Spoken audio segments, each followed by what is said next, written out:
with his hand out like this, and I said, "Well, what's wrong with you now, I wonder?" Because he didn't like blood. And I put a towel around my hand where I took him out of the pain, wrapped it up. When he opened his hand, the palm of the hand fell open. He was splitting a herring. And my dear, he couldn't have been nowhere in there. So he was right, he was always wanting to be fishing, even knee high. Yes, I followed in my father's footsteps in that respect. When I got old enough to be in the boat, I was 9, 10 years old. I was in the boat with my father, and we split all our fish down there in the Labrador. Then we had our own stages and that there, and I got used to handling the fish, cutting throats, heading the fish, splitting the fish, salting the fish, washing the fish. You know, it was fish, fish, fish, right? And it would begin right here every spring on the wharf in Carbonear. When June was younger than these boys, he'd be taken out of school early, like all the stationers' children, to catch the boat for the Labrador. Up the Carbonear Wharf up there, and there'd be 400 or 500 people there, everybody waving at everybody, you know. And oh yeah, I look forward to that. The boat trip down in, you have 3 or 4 days, sometimes longer, depending on weather conditions and ice conditions in the spring of the year. Sometimes you're likely to be a week or more. My father say one time, there were 16 days, I believe, on whichever old boat it was at the time. Might have been the Kyle, might have been the old Northern Ranger. Whichever boat it was, there were 16 days trying to get to Labrador. By the time June and his brothers started bringing their children to the Labrador, coastal boats had long replaced the old steamships. We'll see the Venison Islands of that generation right after the break.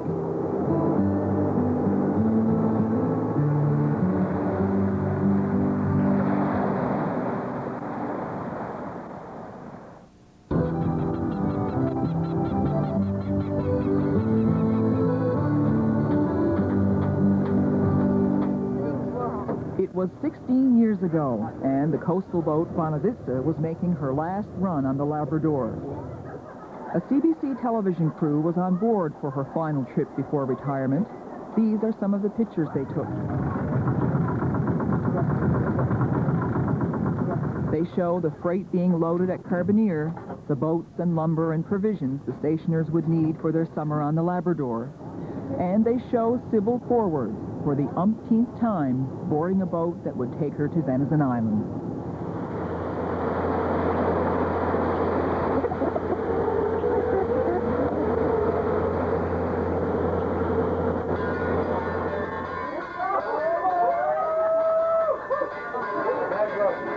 The days of packing a grub box were long over by the time these pictures were taken, and Sybil's children were all grown. Her sons and her husband Jim were already on Venison Island. They'd gone down on the Bonavista's first run a few weeks earlier. Sybil's daughter-in-law, Maureen, had gone down with them. She'd married Sybil's youngest son, Garth, and in turn married into a whole new life, the life of a stationer. When I went down there, they still didn't have a whole lot. I used the scrubbing board and scrubbing tub, and I had my kids then are small, and I learned how to bake bread, and I learned how to salt fish and a lot of things. I ended up in their salter, salting fish, and there was always something to do. You cooked for a crowd of men, and I let Miss Forward relax as she got older and took over her job, and she didn't mind me doing it one bit.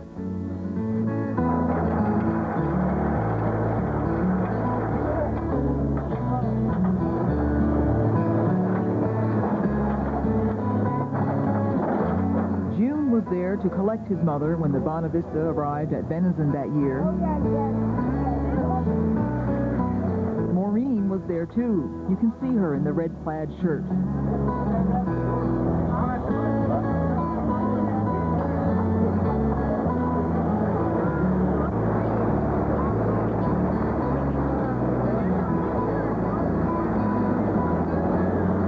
There are 3 generations of forwards in this boat.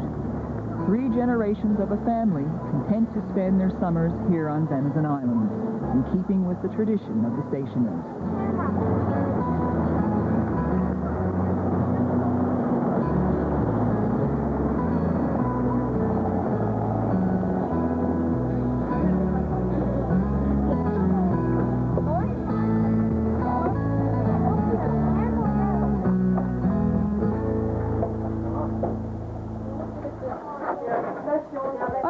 had a peace of mind down there. And it was the only time you were really a family.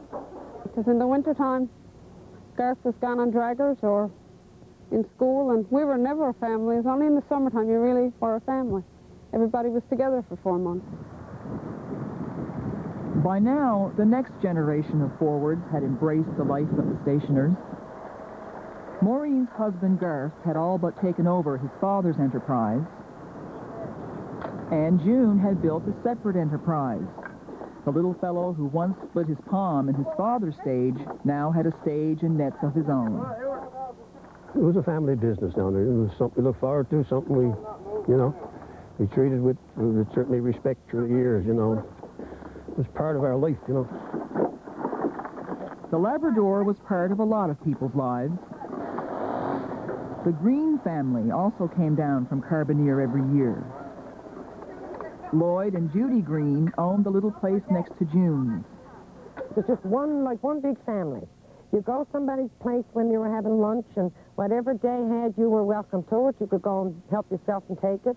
And everybody pitched in and helped one another. If, say, one fella come in with a trap to haul ashore, everybody was there to give a hand. And it was just like one big working family. The ones that was on our side, if we needed something on the other side, just to holler out, and they came over. But as soon as you got something, guaranteed with somebody there to pitch in to give you a lift, to help you out. Because everyone worked together, the one big crew, really.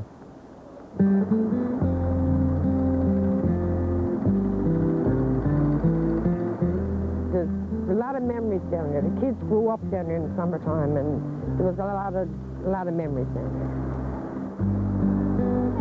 Maureen Forward's kids grew up there too. Her daughter Heather was 13 years old before she spent a summer in Newfoundland.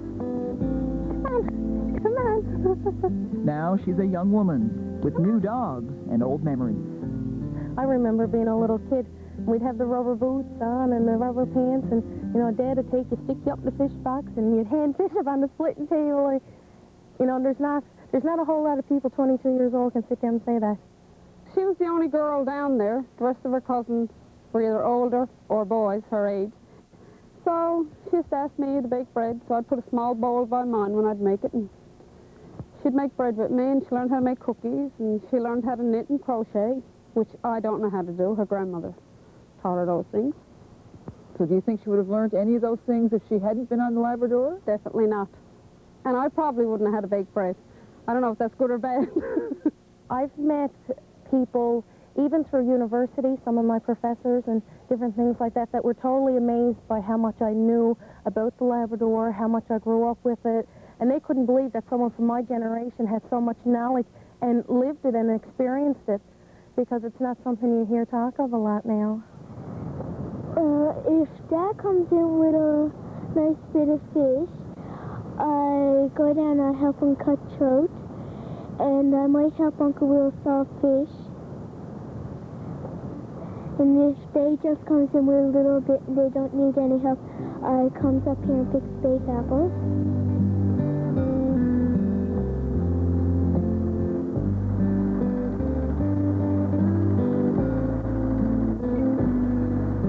No one knew it then, but these would be the last children to spend their summers on the Labrador. A centuries-old tradition would end with the collapse of the cod fishery.